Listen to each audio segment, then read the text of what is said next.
All right, welcome. Being recorded. Okay, welcome to the second of our 2023 series on the ethics of argumentation. Today we have a very exciting talk. Michael Klenk from the TU of Delft is going to talk to us about manipulation, inquiry, and indifference. And he's been writing about manipulation for quite a while, and he approaches his research in ethics in an interdisciplinary way, which includes epistemology and several other disciplines. And so I'm really excited for this talk. Thank you so much for coming, Michael, and take it away. Thank you so much, Katharina, and thank you, Andrew, for inviting me. I've brought a presentation that I will share now that you should now be able to see everyone.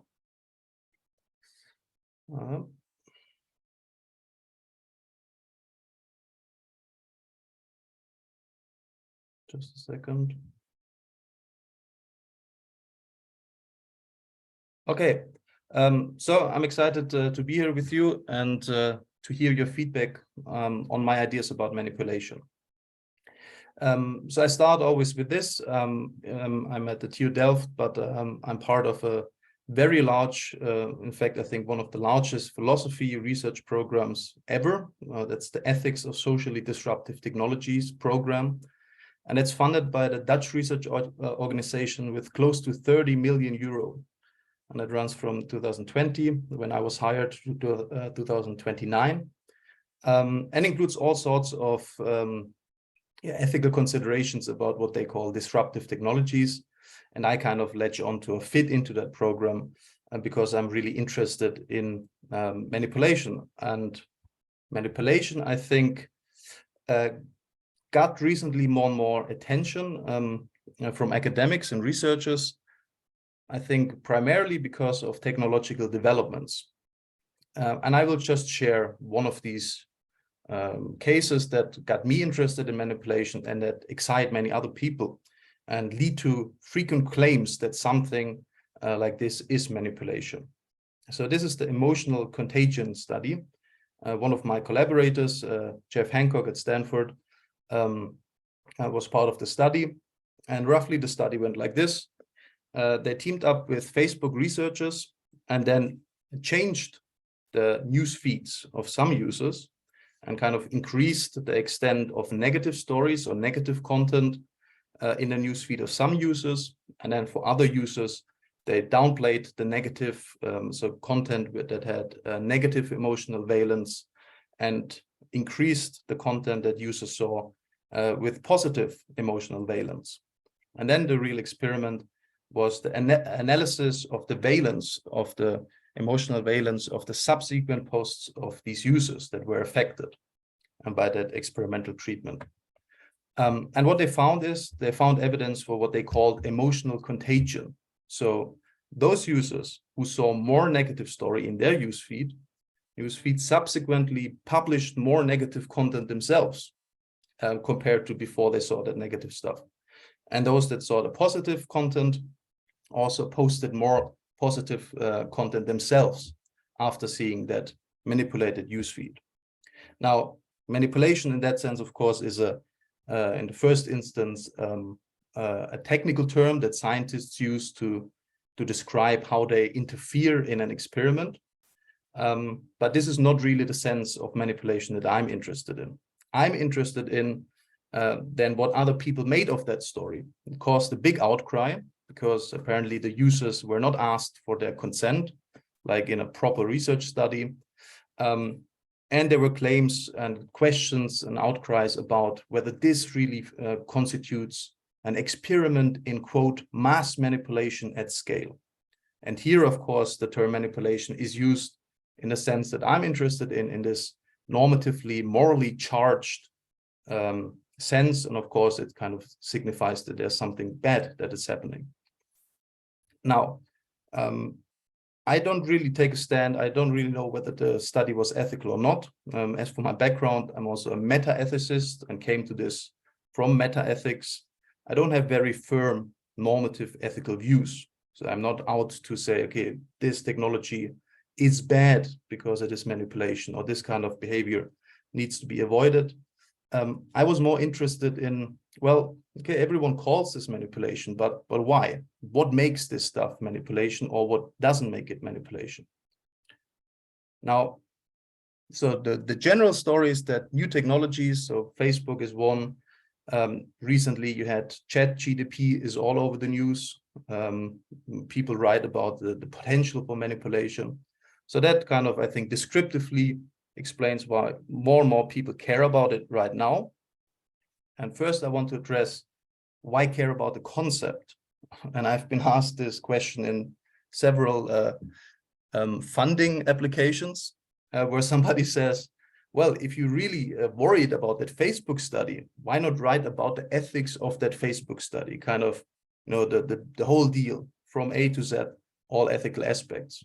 If you're interested or worried about ChatGPT, why not write about the ethics of ChatGPT? Why instead focus kind of dig in and zoom in into the concept of manipulation? Now, I think as philosophers, you might not be worried so much about this point, because you see perhaps the value of trying to understand something for its own sake.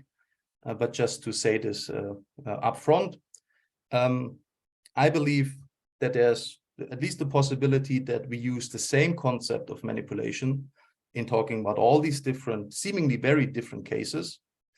So if we understand that one concept, I think that would be very useful, because it would have wide applicability across different types of situations and different contexts.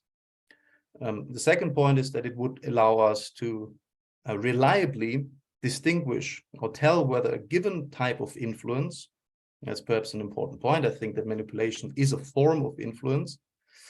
And in that sense, perhaps also wider than argumentation as you understand it. Perhaps argumentation is just one form of influence. I think manipulation is some other type of influence. And I think understanding the concept would allow us to reliably distinguish influences that are manipulation from those that aren't. And this is important because manipulation has important moral and legal aspects. If somebody typically is accused of manipulation, that tells something about moral disapprobation of that person or that act. If somebody claims to be manipulated, then that might have repercussions for whether we hold them to be morally responsible for what they did. Now, the verdict on this is still out. There's a few discussions of that. And especially the legal aspects of manipulation are only now being examined. And it's interesting to note that, and that's basically point 5, that the first ever legislation against manipulation is now being proposed by the European Union in their Artificial Intelligence Act, which includes one clause that specifically prohibits the use of artificial intelligence to manipulate people. So people will, at some point, practitioners, academics as well, I think, will be flocking and basically running through to the bookshelves asking, well, what is manipulation? Because there's no legislation on it. Okay. Now, I have previously proposed, and this is the focus of today's talk, a new definition of manipulation as indifference. And the idea is this, that M manipulates V, the victim, if and only if two conditions are jointly fulfilled. So M purposefully influences the victim, and M's influence is explained by deliberative indifference. I basically touched upon some precursors of this idea. So I haven't discussed this account explicitly in print, but I called it careless influence before in some previous publications. And what I want to do today is to zoom in on these two conditions and talk you through them and basically see what you think about them. And one thing of note, when I talk about manipulates, some M manipulates V, then I talk about manipulative influence as opposed to manipulative intent, which some authors are discussing, as opposed to manipulative characters, which yet other people are discussing when they talk about manipulation. And then I think it's yet another thing, ask for a different theory if you want to understand what it means to be manipulated. And that's also something that's typically not distinguished in the literature. But here I'm really interested in when I talk about an analysis or new definition of manipulation, I want to give a definition of manipulative influence. Now, because this definition is, of course, not an analysis well, certainly not an obvious one, I want to motivate it a bit. The paradigm example that everyone is talking about in the manipulation debate is Shakespeare's Iago. So Iago is the guy in the background, and he develops a scheme to basically tear apart his friend Othello and his wife Desdemona. And what Iago does is to place a handkerchief that basically places a handkerchief into Desdemona's possession that makes Othello believe, quite reasonably from his perspective, that Desdemona is cheating on him. So this is exactly what Iago wanted. He wanted to sow distrust amongst Othello and his wife. Othello ends up killing Desdemona, and Iago is is portrayed often as this typical manipulator. Now, what is he doing? Certainly, if we describe his actions or thinking about how he can influence and steer Othello in a particular direction, he's engaged in, I would say, intuitively purposeful influence. And you might say he's, quite far from indifferent. He's very scheming, purposeful, and deliberate in his action. But what I mean with indifferent is that it doesn't play a role at all for Iago's consideration about how to influence Othello. So it doesn't play any role for him whether he can improve somehow Othello's deliberative process. So this is not at all an end in Iago's scheme. So in that sense, he's indifferent. And a second example comes from obviously the advertising or marketing industry. So here's Don Draper from the well-known TV series. And at one point in the series, he hires a psychologist to better understand how people work. So to better be able to uncover their wishes. They called it back in the day, described by Packard as well, the depth approach to advertising. So you need to understand the deep desires and underlying motives that drive people's behavior. And once you understand that, you have a much better chance of selling to them. So clearly, I think when we ask about whether Don Draper or any other ad man influenced you, that influence is purposeful. It's quite deliberately thinking about the most effective way to get you to do something, to get you to behave, think, feel, or desire something specific.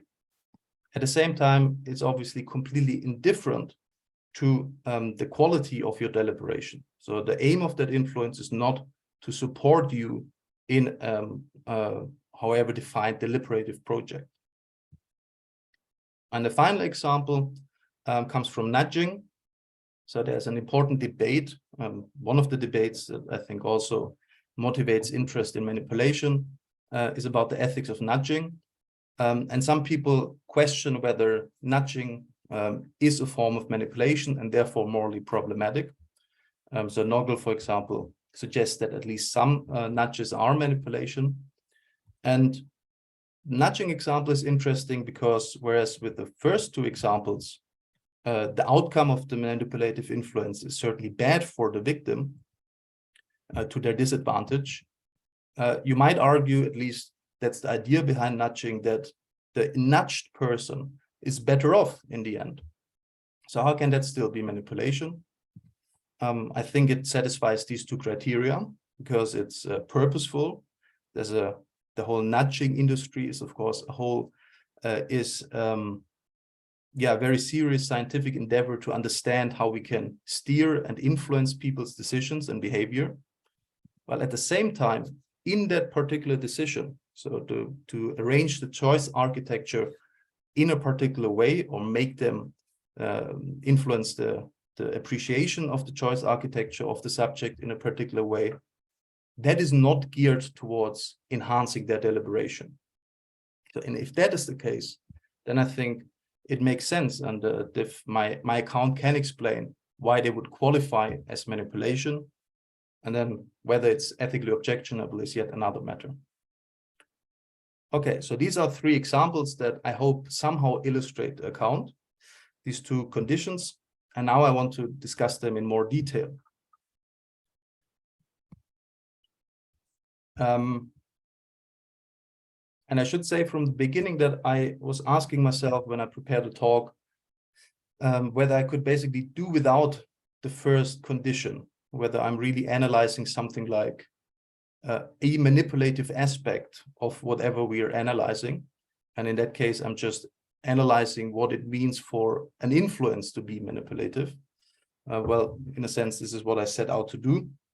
But I wonder whether we can use the second condition that I'm about to talk about to discuss in a broad array of cases. But for now, let's focus on the two conditions together. So start with the first one. Somebody manipulates somebody else only if they show they purposefully influence them. Now, what is it to purposefully influence someone? Here's 2 necessary and jointly sufficient conditions. I think the influencer needs to be a cause. Call this the causal requirement. Why? Now, here on the right is what I imagine Diana of Alfred Mehl's famous zygote thought experiment to be. And in Mehl's original experiment, Diana is a kind of goddess that can manipulate change. And he also talks about it in a non-technical way, and it just means influence or interfere with a person's kind of biological setup very early, at the earliest stage of their conception, and that kind of determines their behavior 30 years down the line. And Mehle asked, okay, does this mean that this person, isn't able or doesn't act on her own volition? But in his thought experiment, Diana does something. She is a cause of something. And my Diana is just basically thinking, pondering this idea that there is something she could do to influence somebody else. Now, I think if it remains with that, if it kind of doesn't become external, if it just becomes a figment or remains a figment of the mind, just a thought, then that is not sufficient that excludes that somebody's purposefully influencing somebody else. So this is the idea behind this first condition, that you have to be a cause. You have to, for you to count as purposefully influencing. And the second condition, necessary one, is that you, in some sense, target the victim. So if M purposefully influences B, the target, then M targets the victim. So in some sense, it must not be an accident that you influence that person. So here we have Derek. The picture on the right-hand side is one of these interesting cornfield figures. But imagine Derek, he's on his tractor, but there's a malfunction and the tractor is just running amok. And the tractor is just mowing this interesting geometrical figure into the field. But it's really without any intent of Derek. It's also not part of some larger scheme. It's just random malfunction. But we zoom out and we take an interesting aerial picture. And this might, of course, prompt all sorts of questions that we might have about, what's the message here? What does he want to tell us? But whatever it is, I don't think we can call Derek as purposefully influencing us. And this is, I think, because Derek didn't target anything at us. So he was a cause, he had some effect on us, but he didn't target us. And that is why I think it's not purposeful influence. Similar case is, so this is the guy in the front. He's on a date, on his way to a date. He puts on an expensive cologne to impress and woo the date. And he passes another person in the street. And she also has some sensation, has some thought, or she shows some reaction. He has some effect on her. And though we can discuss, it has been discussed about the limits for being careless, perhaps, or negligent in the probable effects that you might have on other people, I don't think it would be aptly called purposeful influence. So, and that is why, because that person in, putting on the cologne didn't target that random bystander, but did target another person. So that explains the second condition. And now, also in preparation of the talk, I was wondering whether I need a third condition to kind of make a connection between the two first conditions that I have, because as it stands, it is still possible that you have a number of effects on other people. You also, in some sense, target them. You want some effects, some of your signals, if you will, to reach a specific other person, but not quite that effect. So imagine there's somebody on a blind date, and the guy on the left, and he's very, by nature, a very shy person. But he wants to appear very confident and self-assured because he thinks that will win him a second date. So in that sense, he has an effect on that other person, on his date. He also wants to have an effect on that person, but it's really quite a different effect than what the effect he has is really quite different, because his shyness and natural awkwardness shines through, and this is actually what what interests the other person. So here you would have the first two conditions fulfilled, but I'm not sure whether a third condition would be required to kind of, or I'm not sure whether it would be apt to call this person as purposefully influencing the blind date, because there's really quite a different effect that he wished to achieve. But I think because the targeted effect is not what he wanted to do, or what he wanted to bring about, this shouldn't count as purposeful influence. And this is why perhaps there needs to be an explanatory link between these two conditions, which is what I just said. And I think this is obviously kind of the terminology that I use is perhaps not fully clear yet. And I think that in the literature, when people talk about manipulation, they often talk about intention and action as the basic terms of the analysis or the account of manipulation. And this has the advantage that you kind of get, or you avoid some of these issues, for example, that you perhaps need to introduce an explanatory link. The problem is that I don't think that intention and action are really quite apt as a fundamental analysis of manipulation. And this is because I think we should make room for manipulation by animals, for example. And just like in the animal deception literature, they found ways to make do without kind of a big or heavy notion of intention to account for deception. And this is something, or what I aspire to do as well, to find a very basic account that really doesn't make use of more loaded terms, like intention or action. And I'm not sure that the two conditions that I identified for purposeful influence are sufficient yet. But this is an interesting point for discussion, I guess. Okay, so this is purposeful influence, and I want to say that the basic intuition behind it is that I think that purposeful influence is what manipulation is made of. We do not get manipulation if there isn't any causal relation between the sender and the receiver, and we don't get manipulation if the relation that exists is merely an accident. And here's my attempt so far to make sense of that intuition. Okay, but clearly, of course, purposeful influence alone isn't enough. So manipulation is a type of purposeful influence. So it might be persuasion, coercion, deception, and what have you. The real interesting question is, what's the missing link?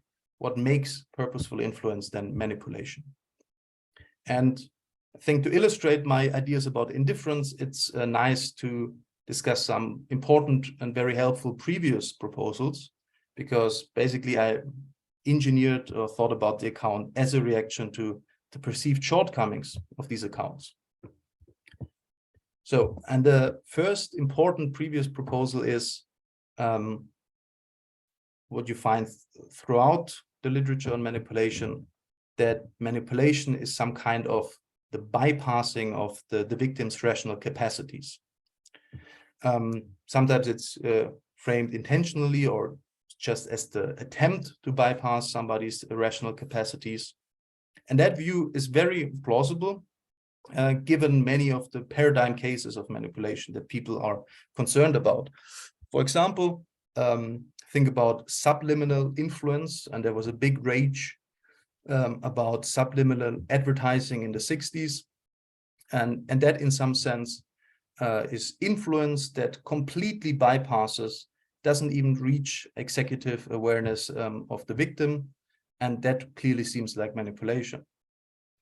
A different interpretation of the rational capacities view has it that it might be that the influence, as it were, reaches executive awareness in the victim, but it comes through a suspect path, for example, emotional processing. So you might feel, okay, I'm aware that I'm currently having an emotion. This is a result of the manipulative influence, but it's still manipulation because in some sense, the thought, on that, I think, misguided view, but it's often held view that emotions are not part of the rational capacities. So in some sense, I think this view is very plausible and has something to it, but it has counterexamples and problems. One of them is overt influence. So Anne Barnhill describes in one of her papers just one of the cases. So you have an open house and you bake cleverly, you bake a bunch of nice smelling cookies. So the people interested in the house smell it. There's actually a reliable effect on that people are kind of take a more positive view of the house. And I think, and Barnhill argues, that people can very well be aware that that somebody tries to manipulate them, that somebody tries to exert manipulative, purposeful influence on them. So that would be a counterexample to the idea that you have to bypass executive awareness. Now, do you perhaps need to bypass rational capacities in the sense that, you can only, you need to avoid rational thinking of people? Moti Gorin, in another contribution, argued that is not the case, and he gave the example of a clever politician who kind of takes on the cause of climate change protection policies, and that politician makes very good arguments to protect the environment and lays out very good policies about what he will do when he gets elected into office. So he influences people with rational arguments, and they think carefully about them. They are convinced of that person. But that person does that only to get elected into office. And because he's a clever guy, honesty is the best policy. He also sees through with these policies. So it's very hard to see how these people could, the voters could be, influenced kind of by circumventing their rational capacities. And yet it seems like, and this is what Gorin argues, a case of manipulation. So this would be another strike against this idea. And the second important previous proposal is that comes chiefly from Robert Noggle, I think a very important and helpful account. And the idea here is that manipulation is purposeful influence. That's my term now. And his view is that purposeful influence of a type that aims to undermine the victim's beliefs, desires, or emotions. Kind of make them fall short of certain ideals that hold for belief, desires, or emotions. And I think the archetypical example here is Grimma Wormtongue from Tolkien's Lord of the Rings. And he, of course, does all in his power. And what he does to his influence on that king is to make him have corrupt beliefs, to have him corrupt desires, to desire to support the wrong people. And that seems to be very fitting as an account of manipulation on first sight. But there are problems as well, because I think if you have a de dicto reading of that condition, then it seems to require something like we might call Augustinian manipulators. So people who aim to manipulate for the sake of manipulation. So somebody like Grimma Wormtongue would have to really aim for the dicto, this king to have beliefs, desires, or emotions that fall short of ideals. And I think this is not an accurate interpretation of many manipulators. Many manipulators do not count, do not care for the quality of somebody else's beliefs per se. They want to achieve an ulterior goal, and this is why they pick a certain type of influence. So I think this view, the dicto and the dicto reading would give us false negatives. Now, if we interpret it de re, then I think it gives us false positives. Here, imagine influencers, now in the social media sense, who spurred all sorts of nonsense and perhaps misguided information or information that leads people to, in fact, form desires, emotions, or beliefs that fall short of important ideals. But perhaps these people are not aware of it. The influencers themselves, perhaps they're really confident in their own message here. I think we would, with this account, we would qualify or classify many wrongly as manipulators. And then finally, I think there's also, apart from that, there's also something like non-undermining manipulation, in the sense that, and I think that's one of the previous talk in this speaker series here, about rational manipulation, which I find really an interesting idea. I think this would also go against this condition of manipulation as undermining somebody's beliefs, desires, or emotions. Okay, so this is, I think, this is the situation that I found myself with, and I thought, okay, what is to account for these cases? Basically, I was looking for an analysis that is good in the sense that it could explain these intuitions and these findings. And this led me to this idea of explanatory deliberative indifference, in short. So previously in writing, I put this as the manipulator does not care whether the influence the manipulator uses, the manipulative influence, reveals reasons to the victim. And perhaps the paradigm case here is, or kind of the family, the class of cases, is what I call the reason hijacker. And I think I discussed some reason hijackers already, like this clever politician who uses powerful and good arguments to convince the electorate, but does it kind of in a disingenuous, problematic, or seemingly manipulative way. I think he hijacks the reasoning capacities of the electorate. Iago, in a certain sense, also hijacks the reasoning of Othello, because he counts on Othello to, put one and two together, which is a gift that only he, only a lover could have given Desdemona, and Desdemona and concludes that she must be cheating on him. And then perhaps also types like Don Draper, who basically just try to figure out how we work psychologically, how we reason, and to make best use of how we reason to reach their aims. So in that sense, these are all types of reason hijackers. And what I find, what I think gives rise to the idea, to the intuition that these are cases of manipulation, is that in some sense, the manipulator does not care at all whether the reason, in fact, the influence, in fact, reveals reasons to the victim. So this is what I defended in print before. And now I'm trying to see the relations between, or trying to see really or understand this idea in more detail. And I try to do that by linking it to existing debates, because of course this idea of not caring whether an influence reveals reasons to someone. Well, that's very unclear to me as it stands. Perhaps you can illustrate it with some examples, but it would be nice to understand how it relates to other ideas in philosophy, how things in some broad possible sense hang together. And this is really what I'm keen to get your feedback on. So what is it to not care about revealing reasons? Well, one way to put it is that you might be indifferent to joint inquiry. So Stelnaker called this, I think, was focusing mostly on theoretical inquiry. So in broad sense, trying to figure out what the world is like. And I'll come in a second why, or it will later be clear why I think there's a link to inquiry.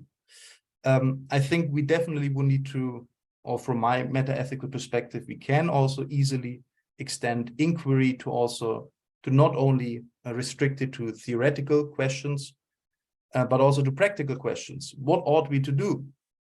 And I think we're frequently engaged in inquiry about that. And a manipulator is somebody who is completely indifferent to contributing to inquiry. So who is completely indifferent to whether you really figure out whether you buy the best product. He just wants you to buy a particular product. So this is perhaps one way to go to make that notion, not caring whether influence reveals reasons, more precise. But then I figured, and as I said, I'm a trespasser here in this area, still that inquiry perhaps is quite a narrow type of interpersonal interaction. Perhaps it requires that for both people engaged in the inquiry, the question is open, that they're debating, or perhaps at least for one person, a conversation partner. And perhaps there's other types of interpersonal interaction that have something to do with reasons that are broader than inquiry, practical and theoretical. So perhaps it's inquiry as resolving open questions that are theoretical and practical in nature. And then perhaps there's also further aspects. Negotiation is sometimes distinguished, but I don't think negotiation would be, it's an interesting question, how you would think about manipulative negotiation.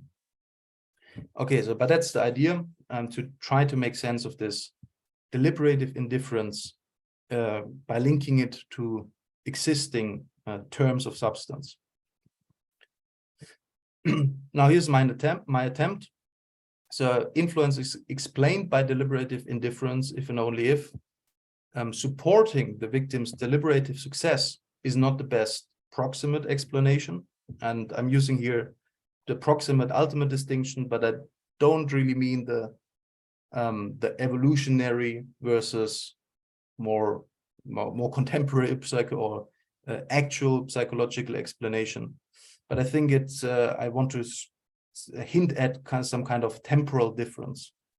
So a proximate explanation is, for example, in the case of the reason hijacker, who, in thinking about how to influence, what to say, what to show, how to act toward the victim, in selecting that type of influence, he's not concerned to support the victim's deliberative success. So in that sense, this lack of explanation to support the victim's deliberative success, doesn't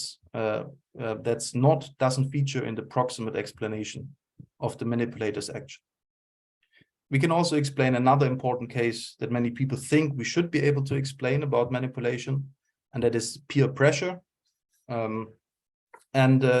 I think also here you give an account of the manipulator's action, and then this desire to support the victim's deliberative success will not be the best proximate explanation of their action if they're really manipulating. And then something I'm not quite sure of, but I think there could be a kind of more temporally distant link in the causal chain that explains the manipulative's behavior. So I call this here the ultimate explanation. And I'm thinking here of what I call partisan influences. So people that by now are really enmeshed in a kind of web of lies and of problems, or problematic from an epistemic perspective, problematic views, ill-founded views or false views. But in the moment, they are genuinely interested in supporting somebody's deliberative success because they're really convinced of their perspective. So people in what has been called perhaps echo chambers. But I think we shouldn't call this manipulation unless we find that at some earlier point in the causal chain, there was a kind of lack of, well, I want to base my views and how I influence other people based on good evidence so that I can yield them to deliberative success. Perhaps there was at some point only the desire to succeed in a certain influence that kind of led to subsequently kind of being enmeshed in that web of, perhaps less than optimal beliefs. I think if we would find this kind of explanation, then I think it makes sense to call this manipulative influence, even though today these people do not have any kind of nefarious views or kind of intentions behind their action. Okay. I want to skip over because I'm, I think, approaching the time already.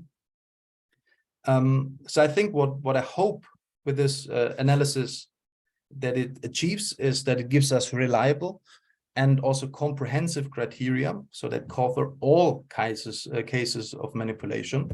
So the important class of strategic influences, for example, the politician is one example, but also I think advertisers are in that sense strategic influencers, and especially now I think automated influence should be classified as strategic influences. They influence us in a way, so computer programs that basically maximize the probability of a certain effect, and they're not really geared towards harming us in an epistemic sense, but that could still be a problem insofar as they are indifferent, kind of enhancing deliberative success.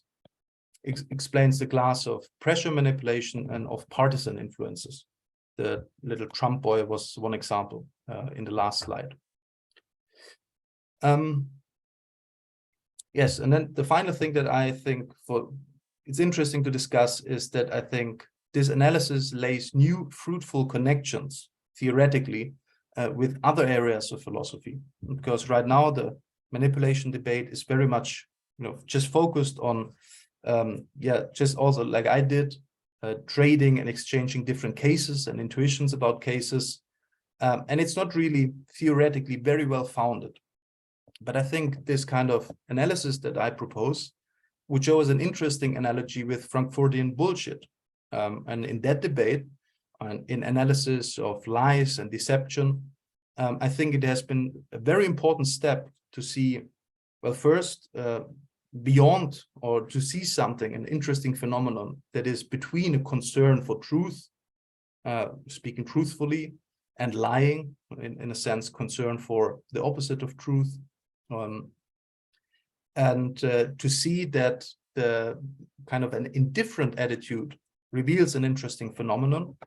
And I think the same might be true for manipulation, where by switching perspective from seeing manipulation as a kind of nefarious influence that aims at something bad, like a violated belief, desire, or emotion, instead recognizing it as a more fundamentally as something that is just simply indifferent about this important aim of supporting deliberative projects. This might be really interesting and fruitful.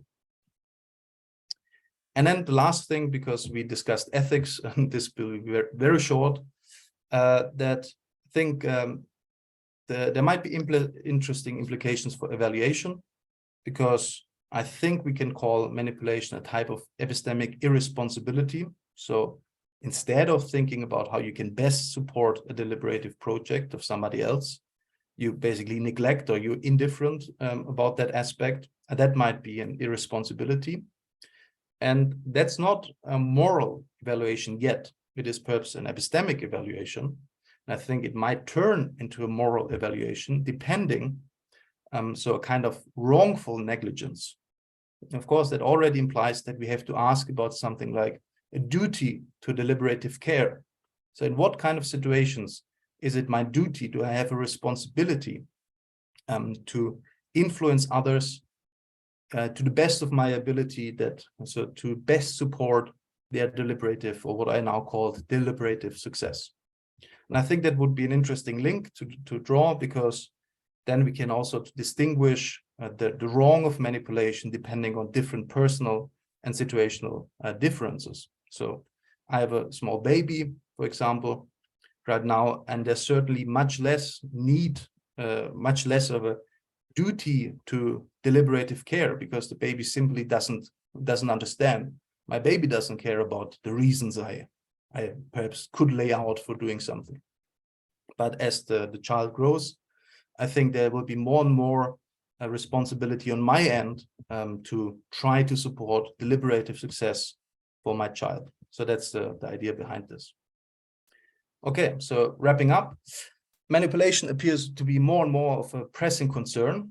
I suggest why we need to understand the concept.